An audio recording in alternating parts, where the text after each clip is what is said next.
pelos amigos Túlio Campos e também pelo Vicente Cardoso. Para você que quiser fazer perguntas, basta levantar a mão, que providenciaremos o papel e caneta. Hoje o estudo é o livro do Evangelho segundo o Espiritismo. Para você que trouxe o livro para acompanhar, nós estamos no capítulo 25, a página é a 221, os itens 6, 7 e 8. O capítulo 25, o título Buscai e achareis. Item 6, observai os pássaros do céu.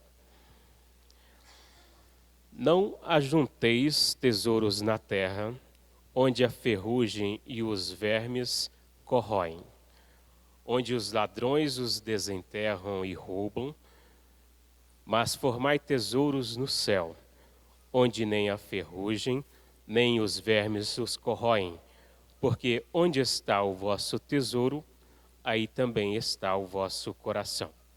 Por isso eu vos digo, não vos inquieteis por saber onde achareis do que comer para o sustento da vossa vida, nem de onde tirareis roupa para cobrir o vosso corpo. A vida não é mais do que o alimento, e o corpo mais do que a roupa? Observai os pássaros do céu. Eles não semeiam e nem colhem, e não amontoam nada nos celeiros, mas vosso Pai Celestial os alimenta. Não sois muito mais do que eles? E quem é dentre vós aquele que pode, com todos os seus cuidados, aumentar a sua estatura à altura de um côvado? Por que também vos inquietais pela roupa? Observai como crescem os lírios do campo. Eles não trabalham e não fiam, e, entretanto, eu vos declaro que Salomão, mesmo em toda a sua glória, jamais se vestiu como um deles. Se, pois, Deus tem o cuidado de vestir desta maneira a erva dos campos, que hoje existe e que amanhã será lançada no fogo, quanto mais cuidado terá em vos vestir, ó homens de pouca fé. Não vos inquieteis, pois, dizendo, que comeremos ou que beberemos, ou de que nos vestiremos, como fazem os pagãos que procuram todas essas coisas, porque vosso Pai sabe que delas tendes necessidade. Procurai, pois, primeiramente o reino de Deus e a sua justiça, e todas essas coisas vos serão dadas por acréscimo. Por isso, não estejais inquietos pelo dia de amanhã, porque o dia de amanhã cuidará de si mesmo. A cada dia basta o seu mal. São Mateus capítulo 6, versículos 19 a 21 e também capítulo 25 a 34. Estas palavras, tomadas ao pé da letra, seriam a negação de toda a previdência, de todo o trabalho e, por conseguinte, de todo o progresso. Com semelhante princípio, o homem se reduziria a uma passividade expectante. Suas forças físicas e intelectuais estariam inativas. Se tal tivesse sido a sua condição normal na Terra, não teria jamais caído do estado primitivo. E se dela fizesse a sua lei atual, não teria mais senão porque estaria com contradição com o que disse o outro lugar. Desculpe aí, pessoal. E dela não te fizesse a sua lei atual, não teria mais senão viver sem nada fazer. Tal não pode ter sido o pensamento de Jesus, porque estaria em contradição com o que disse em outro lugar. E mesmo com as leis da natureza, Deus criou o homem sem roupa e sem abrigo, mas deu-lhe a inteligência para fabricá-los. Capítulos 14, número 6 e capítulos 15, número 2. Não se deve, pois, ver nessas palavras senão uma poética alegoria da providência, que não abandona jamais aqueles que colocam nela sua confiança, mas quer que trabalhem de seu lado. Se ela não vem sempre em sua ajuda por um socorro material, inspira as ideias com as quais se acham os meios de se livrar da dificuldade. No capítulo 27, item 8. Deus conhece as nossas necessidades e as provê segundo o necessário. Mas o homem, insaciável em seus desejos, não sabe sempre se contentar com o que tem. O necessário não lhe basta, lhe é preciso o supérfluo. É então que a providência o deixa entregue a si mesmo frequentemente. É infeliz por sua culpa e por ter desconhecido a voz que o advertia na sua consciência. E Deus o deixa sofrer as consequências, a fim de que isso lhe sirva de lição para o futuro. Capítulo 5, número 4. A terra produzirá bastante para alimentar todos os seus habitantes. Quando os homens souberem administrar os bens que ela dá, segundo as leis de justiça, de caridade e de amor ao próximo, quando a fraternidade reinar entre os diversos povos, como entre as províncias de um mesmo império, o supérfluo momentâneo de um suprirá as insuficiências momentâneas do outro, e cada um terá o necessário. O rico, então, se considerar como um homem que tem uma grande quantidade de sementes, se as espalha, elas produzirão ao centro para ele e para os outros, mas se come essas sementes sozinho e as esbanja, deixando perder-se o excesso daquilo que comer, não produzirão nada, e não bastarão para todo o mundo. Se as guarda em seu celeiro, os vermes as comerão. Por isso Jesus disse: não ajunteis tesouro na terra, que são perecíveis, mas formai tesouros no céu, porque são eternos.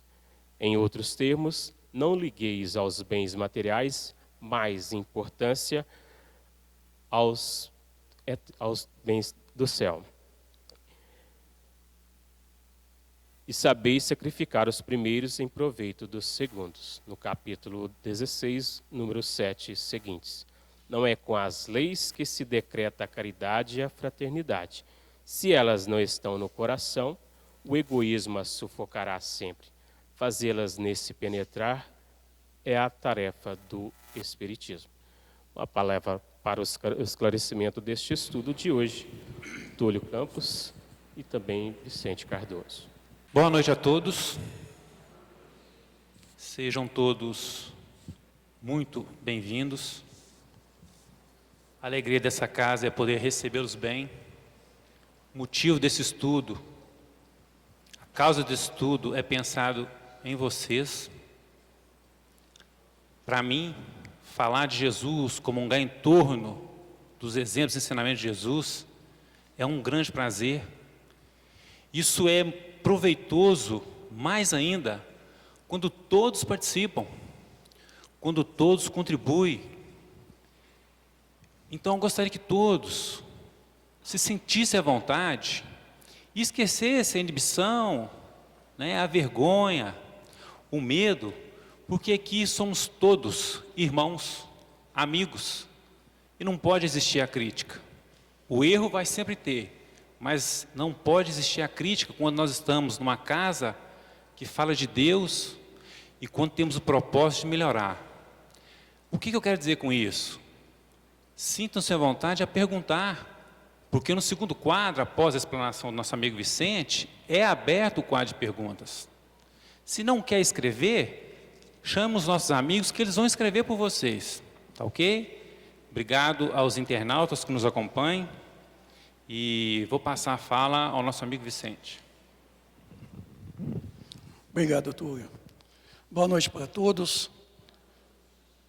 Sejam todos muito bem-vindos a essa casa, a esse presente momento em que, em nome de Deus, do Cristo, nós possamos aqui verificarmos essa passagem do Evangelho de Jesus, de suma importância para todos nós, nesse momento em que toda a humanidade vivencia essa grande convulsão social, na onde certamente os nossos valores estão completamente invertidos.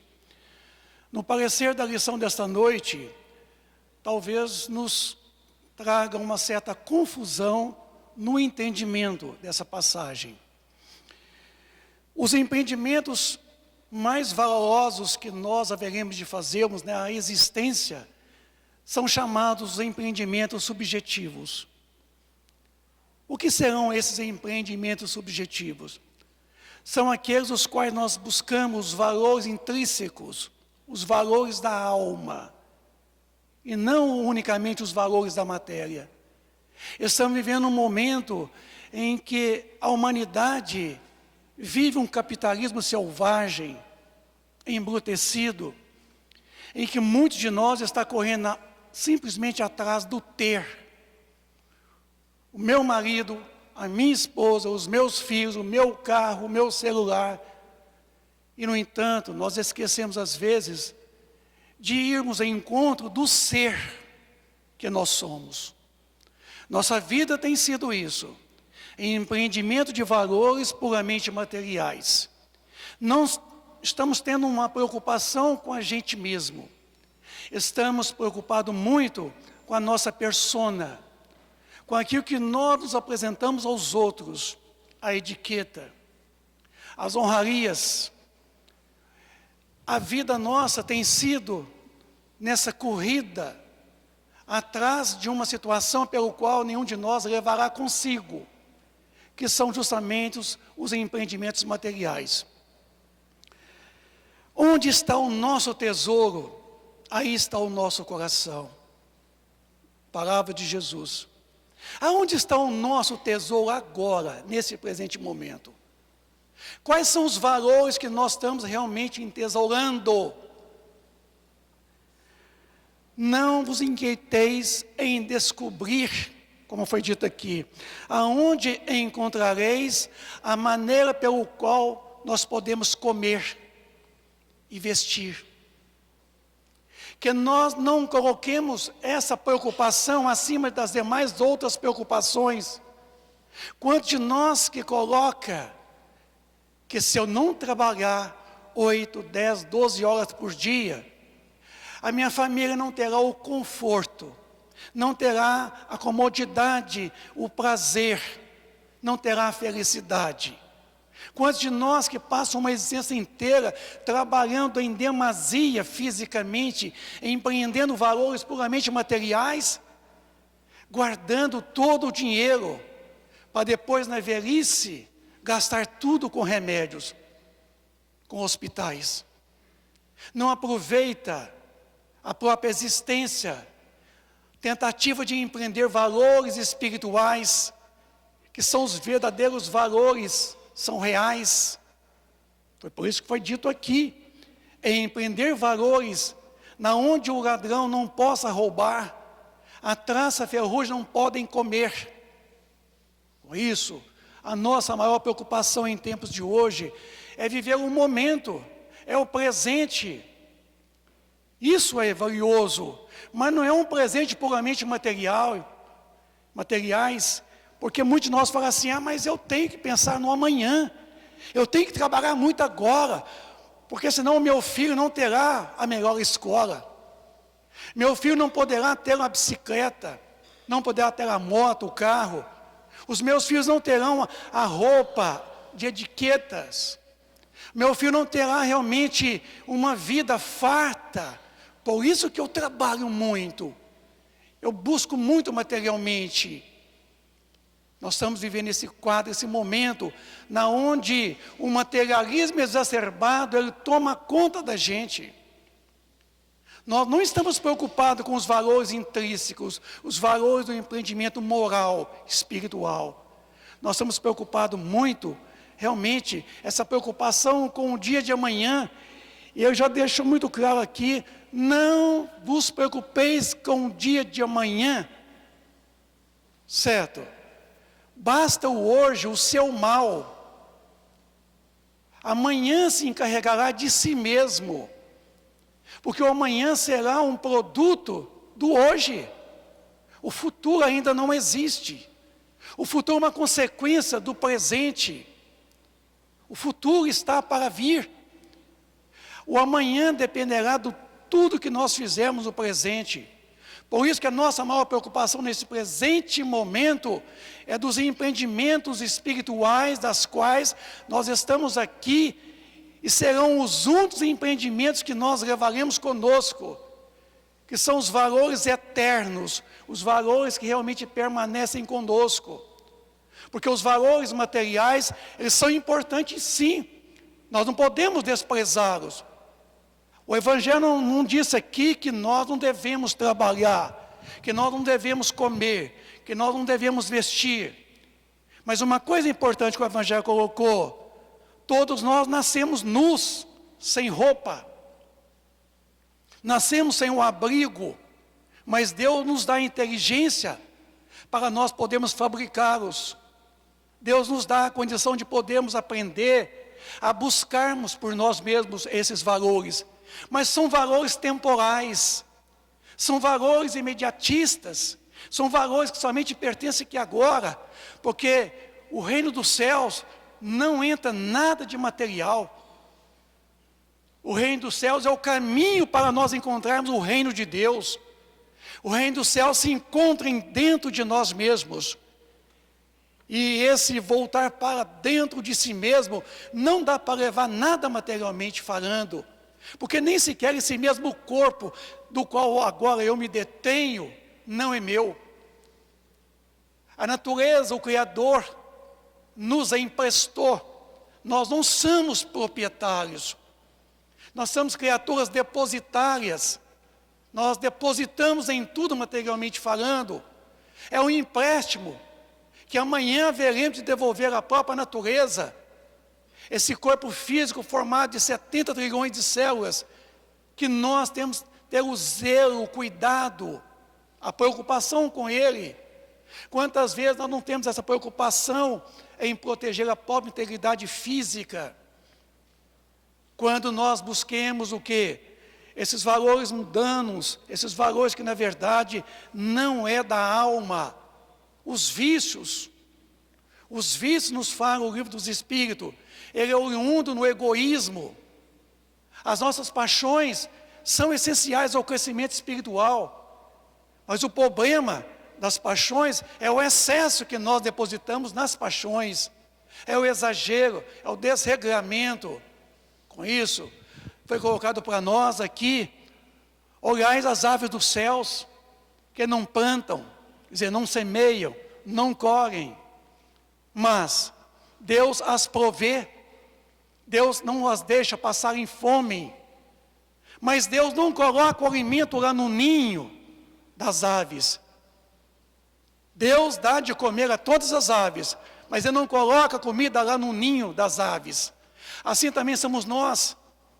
Deus nos provê de tudo, mas não coloca em nós assim de mão beijada. Ele quer que nós busquemos com os nossos esforços o alimento. Olhai os lírios dos campos, que nem Salomão, com toda a sua suntuosidade, o teu poder temporal, não se vestiu tão lindo quanto os lírios dos campos. Lírios dos campos, porque Deus os vestem com toda beleza. Assim, meus amigos, nós somos criaturas a caminho de um processo evolutivo, na onde a nossa preocupação maior, a nossa escravidão hoje, tirar as correntes de nossos pés, de nossas mãos ontem, e nós coloquemos essas correntes em nossa barriga, em nosso estômago. Nós vivemos em função de uma manutenção puramente material, tentando saciar a nossa fome desenfreada. Nós preocupamos muito com o comer. Somos criaturas que têm uma preocupação muito grande, nos apresentarmos pela vestimenta. Porque nós somos presos ainda à situação da etiqueta, da posição social, da posição pelo qual nós nos apresentamos aos outros. O que vale mais em nós nesse presente momento não é o que nós realmente estamos trabalhando em nós, mas é aquilo que nós apresentamos aos outros em termos de fantasia. A vaidade toma conta da gente. A gente valora muito o que se veste. E há uma disputa entre nós em vestir melhor do que o outro, em se apresentar melhor do que o outro. A gente esquece da gente. E a gente tenta se apresentar de uma maneira muito falsa, nos enganando a nós mesmos. É sempre comum a gente falar que depois que a gente nasceu e vestiu roupa, a gente fica meio bobo, porque a gente acha que a gente vale muito mais quando a gente se veste muito bem e se apresenta de forma suntuosa, bela, linda, materialmente falando. E aqui as lições de hoje nos recomendam que nem Salomão, com toda a sua riqueza, não se vestiu tamanho quanto os próprios lírios dos campos, que não trabalharam para se vestirem, mas que Deus lhes vestiram, esses lírios dos campos, com tanta beleza. Assim, meus amigos, as lições de hoje não está dizendo que nós não podemos comer, de que nós não podemos vestir. Sim, a alimentação é uma necessidade fisiológica, de acordo com Abraham Maslow, na sua pirâmide. É uma necessidade fisiológica, mas que nós não nos deixemos ser levados por esse cativeiro de correr atrás somente do comer, do beber, do vestir, do se apresentar em forma de honrarias, de etiquetas, de formalismos, mas que nós busquemos, acima de tudo, os valores intrínsecos, os valores na onde o ladrão não rouba, a traça não come, a ferrugem não corrói. São valores da alma, são valores imortais, eternos. Foi por isso que ele disse: olhai as aves dos céus, os lírios dos campos, porque Deus sabe das minhas necessidades, da necessidade de todos vocês, mas é preciso que nós venhamos realmente buscarmos esses empreendimentos, porque a nossa existência na Terra é tão rápida, porque uma média de 70 anos hoje de idade, passa-se num piscar de olhos. Quantos de nós que, desde até então, a nossa maior preocupação é justamente buscarmos aqueles empreendimentos puramente materiais. Esquecemos de nós, quando a morte vem ceifar a nossa vida, a gente não quer ir, a gente não está pronto, a gente não empreendeu valores morais e espirituais, e a morte chega, nós não temos o que? Escolha. Ela nos concita e ela nos leva para a nossa realidade, porque esse mundo qual eu estou e vocês estão, é um mundo virtual, é um mundo ilusório, no dizer de Sócrates, o mundo de Maia. É um mundo tão virtual, de que esse momento que nós nos encontramos aqui agora é tão passageiro, porque daqui a pouco vai terminar esse momento, todos nós iremos para casa, ele deixará de existir, porque é uma pura virtualidade. A verdadeira condição é espiritual, é aquela que precede e pós-existe, ela pré-existe e pós-existe. Então, amigos, os nossos empreendimentos, acima de tudo, devem ser em cima do dizer de Jesus: buscai primeiro o reino dos céus, e toda a sua justiça, e todas as coisas vos serão acrescentadas. E a nossa maior preocupação não é a busca do reino dos céus.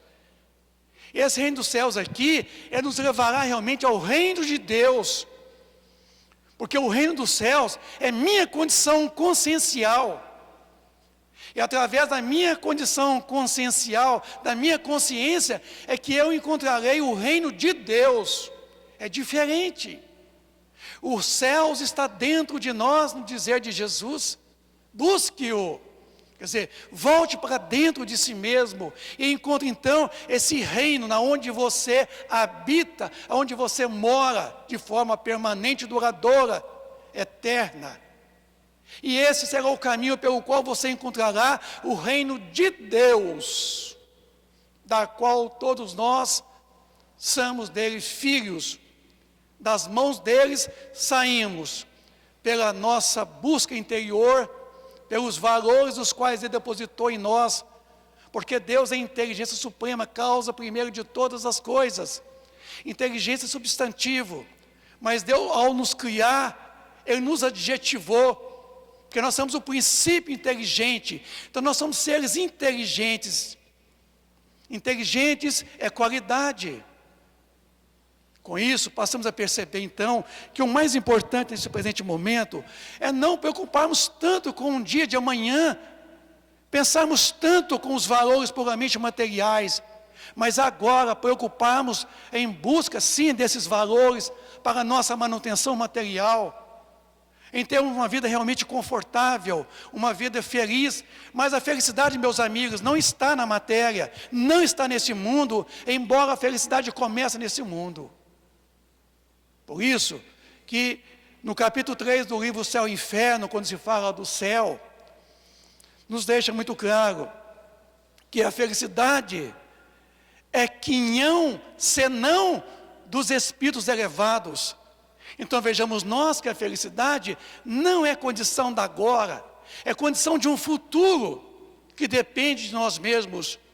Essa ideia de empreendermos valores puramente materiais se faz mistério, quer dizer, é importante, mas o mais importante, além de tudo isso, é os valores intrínsecos, é os valores da alma. Então as lições de hoje nos recomendam. E Paulo de Tarso vem nos recomendar: tudo eu posso, mas nem tudo me convém. Quer dizer, tudo me é lícito, mas nem tudo é bom para mim. Por isso que nós temos que ter o nosso discernimento. Sim, devemos ter o carro do ano, devemos ter a melhor roupa, a melhor casa mais confortável. Não está nos proibindo aqui hora nenhuma, mas está nos alertando que além de tudo isso, que nós nos preocupemos conosco, com a gente mesmo, com o ser que nós estamos nesse presente momento, porque esse ser que vai sobreviver à morte do corpo, porque a trajetória evolutiva, quando nós mudemos de existência corporal para a existência espiritual, a porta é tão estreita que não passa o nosso carro, não passa o nosso televisor, a gente não leva o celular, é só a gente que passa por essa porta estreita. Então, vamos nos preocupar, tanto materialmente, mas mais ainda com o espiritual, com a gente mesmo. Aquilo que nós mais representamos para Deus, o ser. O ser. Vamos então correr atrás desse ser que nós somos. Vamos empreendê-los desses valores, das quais estamos aqui nesta noite hoje, buscando aqui, através do Evangelho de Jesus, que vem nos mostrar realmente a nossa necessidade de uma corrigenda de vida, essa vida farta, mas não somente farta materialmente falando, mas farta espiritualmente, esse pão espiritual, de que nós somos o quê? Carentes desse pão espiritual, esse alimento da alma, que não é a matéria, mas é aquilo que é oriundo de Deus, o espiritual. Busquemos, meus amigos, essa nossa manutenção, essa nossa sustentação espiritual, nesses princípios do Evangelho de Jesus. E agradecemos a Ele pela oportunidade de termos mais um dia como foi hoje, mais uma noite como essa que transcorre, por esta casa que nos abriga, por essa doutrina que nos faz melhores, na medida em que nós a interpretamos e vivenciamos seus preceitos. Vamos agradecer a Deus pela companhia dos nossos amigos que aqui se encontram entre nós, e nós agradecemos a presença carinhosa de todos vocês nesta noite, por estar aqui nos ouvindo. Com isso, eu convido o nosso amigo aqui a nos complementar o nosso raciocínio com relação a passar da noite de hoje. Bem, é importante cada um trazer um ponto de vista, né? Porque fica mais claro, né? Todos têm um pouco a contribuir. Analisando essa passagem, a gente percebe que na época do Cristo, as pessoas tinham uma preocupação. Qual? Olha, eu preciso garantir o meu futuro. Eu não sei se eu vou ficar desempregado, não sei se eu vou arrumar uma doença, Eu não sei se vai ter uma seca enorme. Então as pessoas tinham essa preocupação em acumular, sentindo aquela inquietação em relação ao futuro. E isso é muito comum nos dias de hoje. Se eu passo num concurso, eu quero um concurso ainda melhor. Se eu estou num emprego bom, eu ainda estou almejando um outro. Se eu tenho uma casa boa, eu quero uma maior ainda. Por quê? Porque eu tenho medo de uma crise. Tenho medo do meu filho ficar desempregado. Então, essas preocupações, inquietações, é que o Cristo vem falar nessa passagem. Ela não só consola, mas como ela instrui. Se a gente perceber os versículos anteriores, ele vem falando, o que o Vicente vem falando, ó, se acumular demais, o ladrão pode roubar, a traça pode corroer. Depois ele fala, ninguém pode servir a dois senhores, porque se você se dedicar a sua vida a acumular os bens, como que você vai seguir a regra de Deus, a lei de Deus, que é aprender a dividir? E ele vem citando os pássaros e os lírios como exemplo. Aí que acontece um equívoco muito grande. As pessoas interpretam isso de uma forma equivocada. Não, peraí, então eu não vou preocupar com nada e vou deixar que o meu sustento, que a minha vida vai vir até mim. Eu não preciso trabalhar, eu não preciso estudar, porque é o que o Cristo está dizendo ali. Os pássaros não ceifam, não colhem, não ajuntam, o lírio não labuta. Aí acontece um grande equívoco. Porque se a gente for analisar, os pássaros trabalham muito. A luta da natureza, ela é contínua. Dou o que doer. Se houver uma tempestade, se houver uma seca, a natureza não para. A gente vê os pássaros o dia inteiro para construir o seu ninho, o dia inteiro para alimentar os seus filhotes. O que o Cristo quer dizer não é que a gente não deva trabalhar ou estudar. Porque se a gente não se esforçar, de fato, não teremos o sustento. E o lírio? Dizer que o lírio não trabalha? Qual foi o esforço para ele germinar? Para ele crescer? A luta que ele tem para suportar o calor, o frio, a falta de água? E mesmo assim, ele está ali fornecendo o seu perfume, a sua beleza. E quantas pessoas não vivem das flores no comércio? Quanta beleza não traz? Então são essas duas questões que eu gostaria de trazer antes da gente ir para as perguntas. O Cristo quer dizer aqui que não há necessidade da inquietação com a preocupação futura, tanto que ele fecha dizendo, portanto, não vos inquieteis com o amanhã, pois o amanhã se inquietará consigo mesmo, basta o mal do dia de hoje. Cristo está pedindo que tenha fé. O Pai sabe das suas necessidades e não vai te deixar faltar nada. E Ele fala, buscai antes de mais nada as coisas do Pai, buscar o reino de Deus, porque nada te faltará. Aquela pessoa que busca cumprir a vontade do Pai, é aquela pessoa que estuda, aquela pessoa que trabalha, aquela pessoa que sabe dividir, aquela pessoa que é caridosa. Jesus não está pedindo aqui para ela ficar deitada na rede ali, sem trabalhar, sem estudar. Essa pessoa que cumpre com as leis divinas, com toda certeza, nunca vai lhe faltar nada. Se a gente tem perguntas?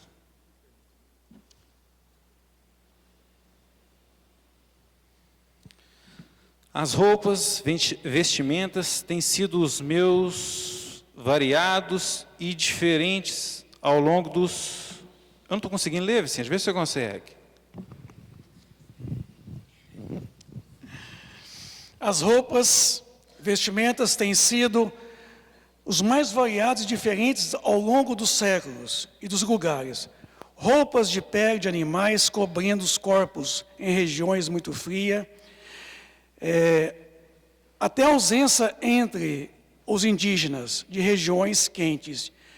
Roupas riquíssimas de reis e nobres, e vestes simples de povos pobres. Existe alguma forma de roupa adequada aos olhos divinos? É pecado, por exemplo, estar sem roupa ao orar? Quer responder?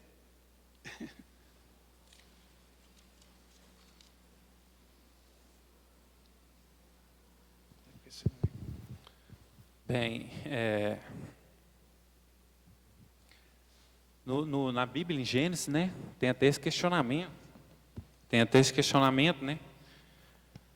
Há um momento em que Adão e Eva começam a se vestir, né? E é até uma simbologia do que o Vicente fala, né? O pecado ali não é modemação, o pecado ali não é o sexo, né? O pecado ali é a pessoa querer ser mais do que Deus e querer possuir mais do que Deus. E a vestimenta ali é a simbologia desse aspecto, de querer muito o aspecto material. Agora, na questão da vestimenta, se é pecado ou não, qual a roupa adequada, o pecado está na nossa cabeça, né? O pecado somos nós que determinamos o que é certo e o que é errado. E se é vergonha ou não, se é falta de educação ou não, isso tem sido a sociedade que está determinando. Por quantas vezes a gente depara no hospital com a pessoa ali nu, sendo tratada, um médico, um enfermeiro mexendo nas suas partes genitais, e a gente não vê isso como vergonha? A gente não vê isso como errado. Porque a gente sabe que aquilo é estritamente profissional, que o médico não tem nenhuma intenção de aproveitar ou de debochar daquela situação. Por que não pode ser assim com a sociedade? Nós temos, né, a mania, às vezes, de julgar ou de criticar a roupa de uma pessoa, mas a gente não sabe as condições dela. Se ela tem condições de comprar, se ela ganhou, se ela não ganhou. Ah, não, mas ela tem condição. Ah, não, ela é rica, ela está andando ali, ela tá se mostrando, ela está errada. Bem, antes de mais nada, nós devemos nos preocupar conosco. E se eu sou um bom exemplo, pode ser que eu mude o ponto de vista dela, né? Eu não sei o que o Espiritismo fala sobre isso, Vicente, eu queria que você me ajudasse.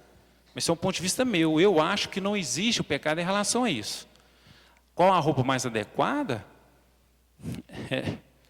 Aos olhos divinos, aos olhos de Deus, aos olhos da espiritualidade benfeitora, não importa a roupa é uma necessidade puramente social, pela qual cada um de nós faz a própria escolha da roupa, que se acredita poder melhor se apresentarem aos outros, quando às vezes nós percebemos que a gente acredita que é a roupa que faz a diferença. Eu vou dar um exemplo típico aqui agora. Se adentrar por essa porta aqui agora um militar fardado, todos vocês vão olhar e vão ficar, peraí, por isso aqui, militar?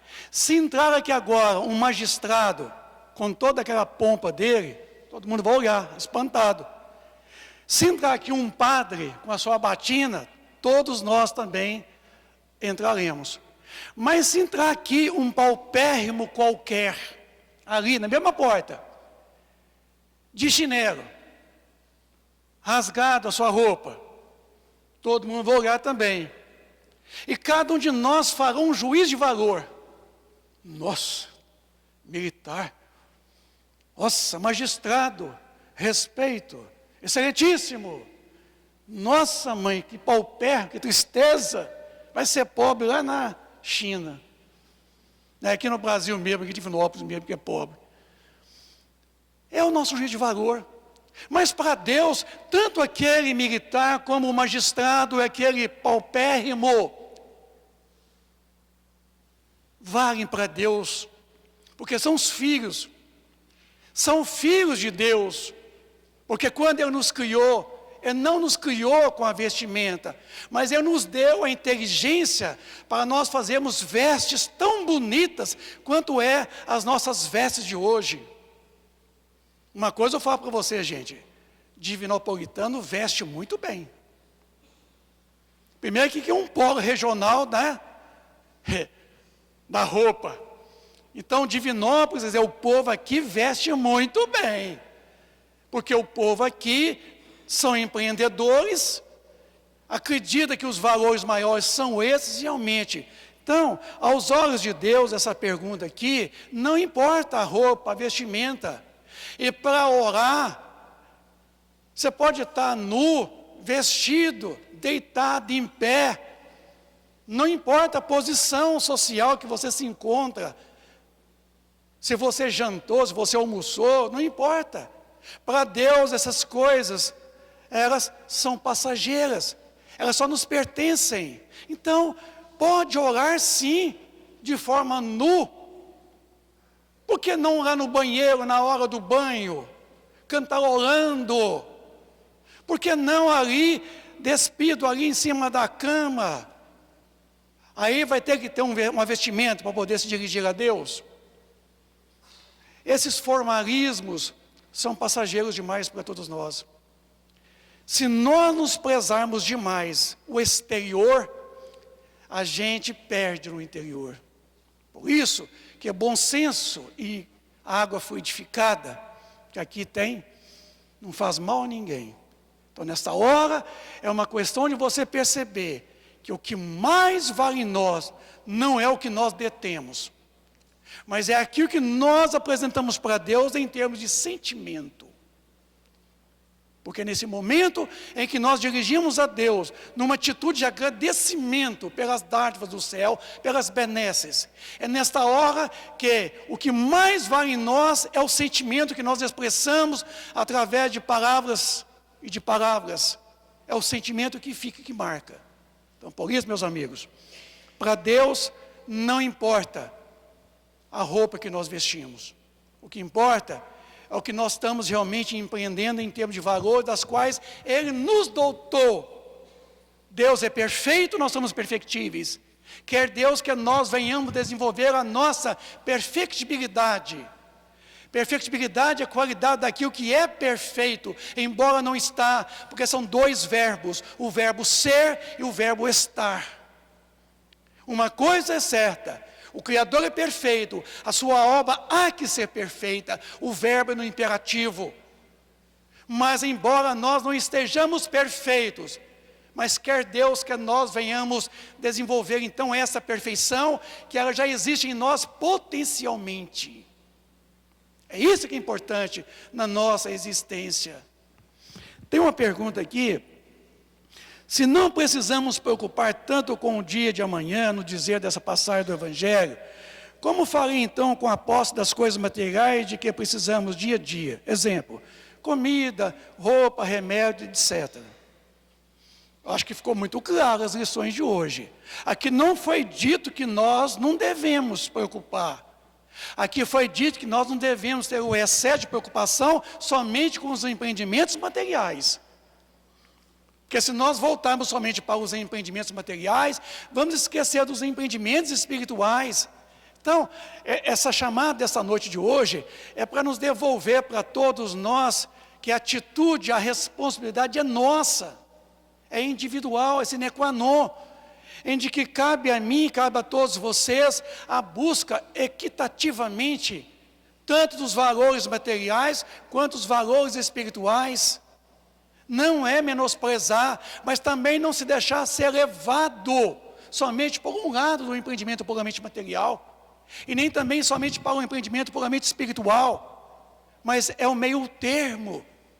Enquanto estás a caminho, é importante então que a gente venha reconciliar com esse velho egoísmo, esse velho orgulho, essa velha vaidade, e fazemos com eles uma parceria de nós caminharmos junto, porque o egoísmo não me faça cativeiro das coisas puramente materiais.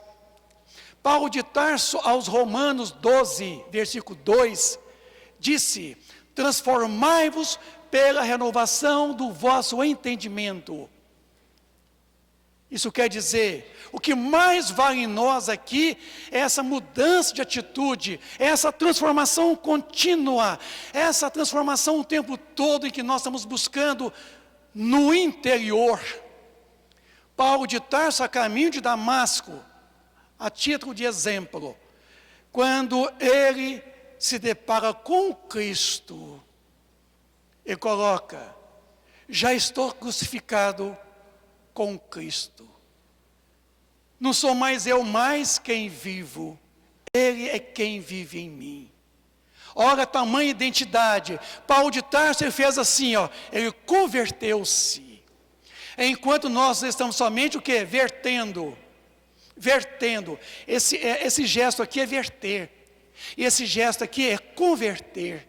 É verter consigo, é voltar para dentro de si, é encontrar essa presença magnífica do Cristo, o nosso amigo e irmão incondicional de nossas vidas. É isso que é o mais importante. Agora, esses valores materiais se valem enquanto nós precisarmos deles. Não vamos menosprezá-los, mas vamos dar o valor real a tudo isso. Tu quer completar aqui? Por favor, posso? Sobre aquisição, pergunto para o Chico, né, qual a consequência disso tudo? Da pessoa que está adquirindo e tendo cada vez mais posse, mais riqueza, e mais conforto e mais bem-estar. A consequência disso tudo são todos os problemas que nós estamos vivendo hoje. Vamos pontuar. É a carência, é o estresse, a depressão, o suicídio, o uso das drogas e a violência. Acredito que tem sido o grande problema da sociedade. E o Chico explica por quê. O Chico explica por quê. Antes, nosso país era um país muito pobre. E toda necessidade que nós tínhamos, a gente buscava o convívio. A gente buscava ajuda, a gente buscava o companheiro. Meu filho ficou doente, eu vou na vizinha, peço ela um chá, peço ela uma ajuda, peço ela uma oração, um socorro. Eu preciso sair para trabalhar, eu pedi o vizinho para ficar com meu filho. E a convivência, e a amizade, e a necessidade de um com o outro era grande. E não existia a indiferença. Eu sabia dos seus problemas, você sabia do meu, não existia indiferença. E o Chico vem dizer que hoje a ciência está avançada, a tecnologia está avançada, o conforto é muito grande, e eu não preciso mais do outro. Não preciso. Meu menino ficou doente, eu ligo para a farmácia, ele traz o remédio na porta. Eu não conheço os meus vizinhos, eu não peço nada a eles, eles não precisam de mim, eu não preciso sequer dos meus parentes, dos meus pais, meus irmãos, porque eu tenho dinheiro e eu posso comprar quase tudo. A ajuda, o remédio, a amizade, o advogado, o conselho. E isso vai criando a carência, quem diz é Chico. Isso vai criando a carência. E a carência gera o vício do álcool, da droga, gera depressão, gera indiferença. Quando a gente vê uma pessoa em dificuldade na rua, a primeira coisa que a gente fala, peraí, deixa eu ver se eu conheço. Não conheço não, e vai embora.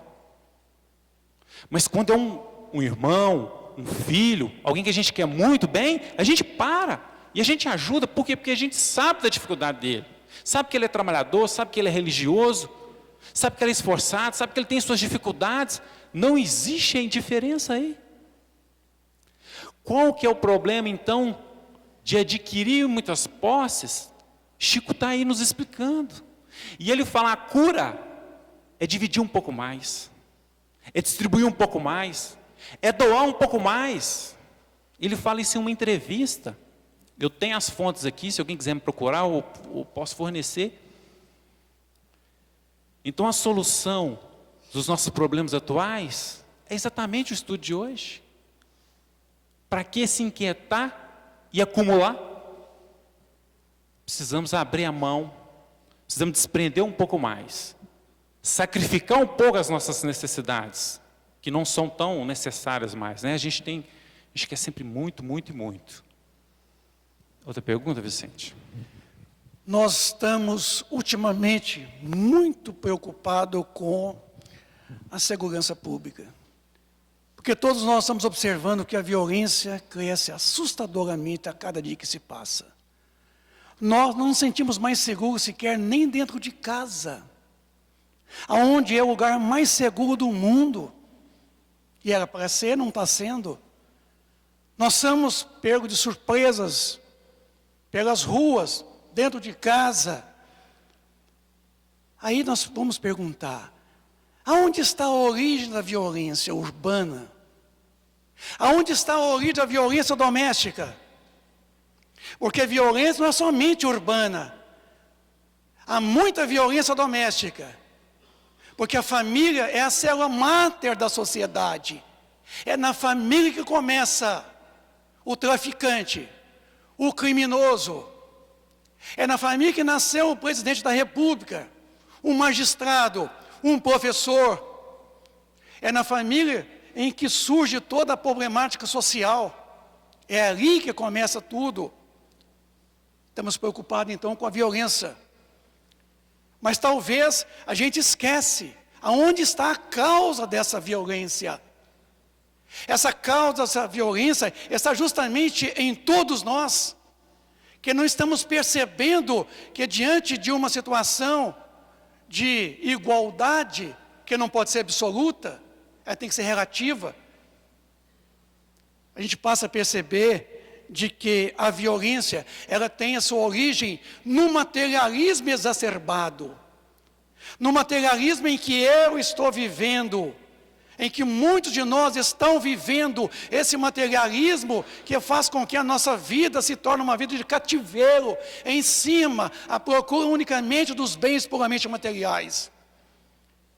Porque o que sobra na minha mesa, o que às vezes eu jogo no lixo, porque o nosso lixo é o mais rico de comida, sobra, não, falta na mesa do outro. Com isso, meus amigos, a pergunta 799 do Livro dos Espíritos, foi perguntado aos Espíritos como que o Espiritismo poderia contribuir para o progresso da humanidade. Eles responderam, combatendo o materialismo. Combatendo o materialismo. E esse combatendo é o bom combate. Não é o combate bater de frente, mas esse trabalho de nós podermos elaborar o materialismo no espiritualismo. No final do prefácio do livro Nosso Lar, André Luiz faz um breve comentário de que a humanidade carece de quê? De espiritualidade. A humanidade está repleta de espiritualização, porque a nossa maior preocupação é em espiritualizar os outros. Esquece de si mesmo. Então ele disse que a maior necessidade nossa é de espiritualidade.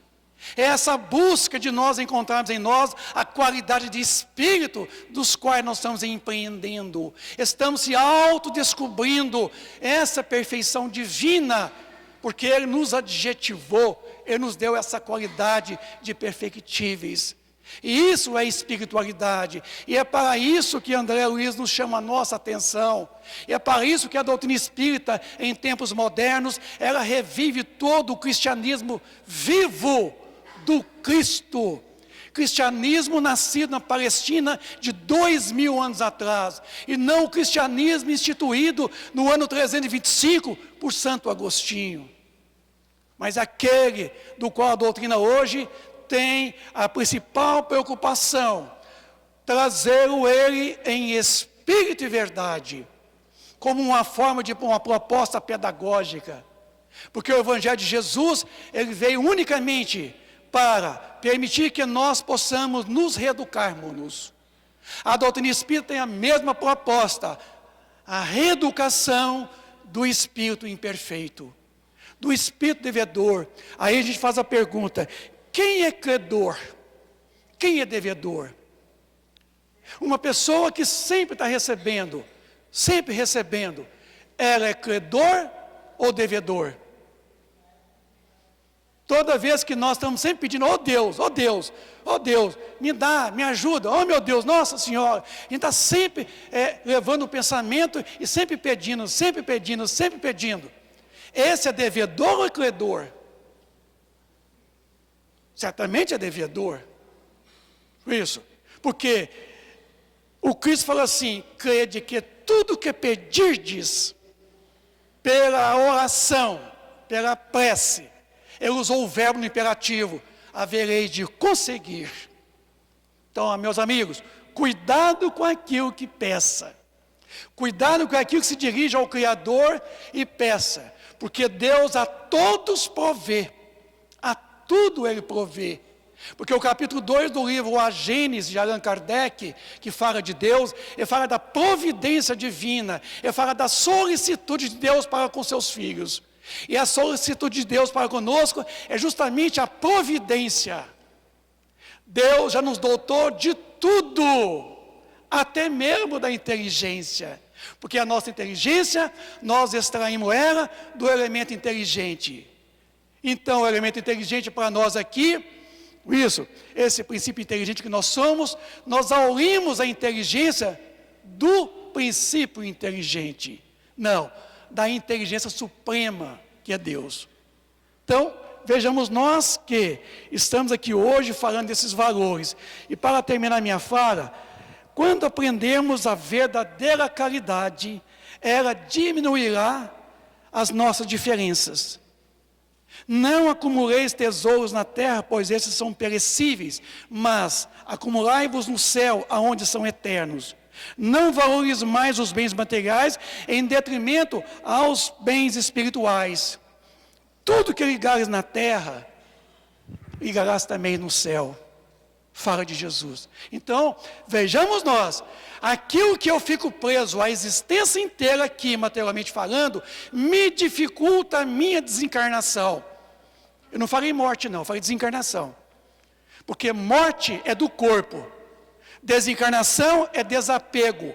Tem muita gente que desencarna antes da morte do corpo físico. Eu vou dar um exemplo típico, Chico Xavier. Mas tem muita gente que o corpo morre e não desencarna, porque se mantém ainda preso aos bens materiais. Tem espíritos sofredores que vêm às reuniões mediúnicas, porque sofrem desarvoradamente a perda de tudo que era material. Então, meus amigos, desapegue. No livro Temas da Vida e da Morte, de Emanuel Filomeno de Miranda, através da psicografia de Valdo Franco, o Manuel Filomeno de Miranda recomenda que nós devemos começar desde o nosso nascimento aqui a desencarnação. O desapego, isso quer dizer, não nos apegarmos tamanhas coisas materiais, porque elas serão motivo de muito sofrimento para todos nós, quando estivermos na erraticidade, na existência espiritual. Então, como ele colocou, tudo que ligares na terra materialmente, nos ligarás também no céu. Mas tudo que desligares aqui na terra, também desligarás no céu. Então, comecemos agora, o mais cedo possível, esse desapego. Obrigado, boa noite.